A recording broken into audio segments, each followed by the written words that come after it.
ఈలాటిదా యేసు ప్రేమ,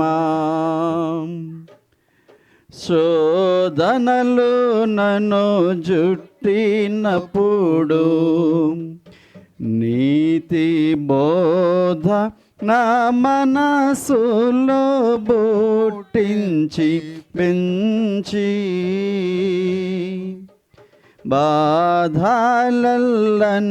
బాపి మాపి ఇట్టి ఆదరణ చూపేనాయహ ఏ మందు ఈలాటిదా యేసు ప్రేమ. రాసిన కీర్తన గ్రంథము 110 కీర్తన ఈ విధంగా రాయబడి ఉన్నది.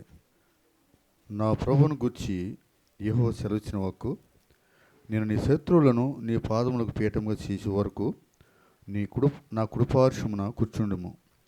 యెహోవా నీ పరిపాలన దండము సీయోను నుండి సాగజేయుచున్నాడు.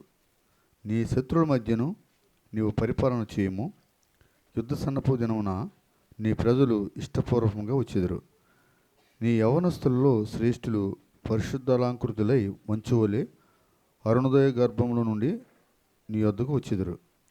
మిల్కీషేదెకు క్రమము చొప్పున నీవు నిరంతరము యాజకుడివై ఉందువని యెహోవా ప్రమాణం చేసి ఉన్నాడు. ఆయన మాట తప్పనివాడు. ప్రభువు నీ కుడిపార్శ్వముందుండి తన కోపదినమున రాజులను నలగొట్టును. అన్యజనులకు ఆయన తీర్పు తీర్చును. దేశము శవముతో నిండి ఉండును.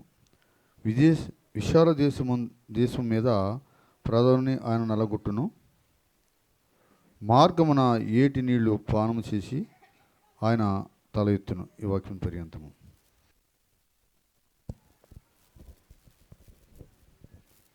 మొదటి రాజుల గ్రంథము 11వ అధ్యాయం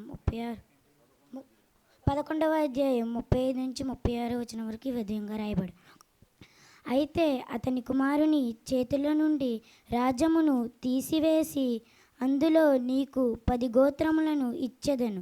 నా నామము అక్కడ ఉంచుటకు నేను కోరుకునియున్న పట్టణము యెరూషలేములో నా ఎదుట ఒక దీపం నా సేవకుడైన దావీదుకు ఎల్లప్పుడూ నిండునట్లు అతని కుమారునికి ఒక గోత్రమును ఇచ్చేది. ఈ చిన్న వాక్యం దేవుని 22వ అధ్యాయము 41 నుంచి 46 వచనాలు ఈ విధంగా రాయబడి ఉన్నది. ఒకప్పుడు పరిసయ్యులు కూడి ఉండగా యేసు వారిని చూచి, క్రీస్తును గూర్చి మీకేమి తోచుచున్నది? ఆయన ఎవరు కుమారుడని అడిగెను. వారు ఆయన దావీదు కుమారుడని చెప్పిరి. అందుకాయన, అలాగైతే నేను నీ శత్రువులను నీ పాదముల క్రింద ఉంచువారుకు నీవు నా కుడిపార్శ్వమును కూర్చుండమని ప్రభువు నా ప్రభువుతో చెప్పాను. అది అని దావీదు ఆయనను ప్రభువు అని ఆత్మల వలన ఎలా చెప్పుచున్నాడు? దావీదు ఆయనను ప్రభువు అని చెప్పిన ఎడల ఆయన ఎలాగూ అతనికి కుమారుడగునని వారు అడగగా, ఎవడును మారుమాట చెప్పలేకపోవును. మరియు ఆ దినము నుండి ఎవడును ఆయనను ఒక ప్రశ్నను అడగ తెగింపలేదు. ఈ వాక్యం ఇంతటితో పర్యంతం.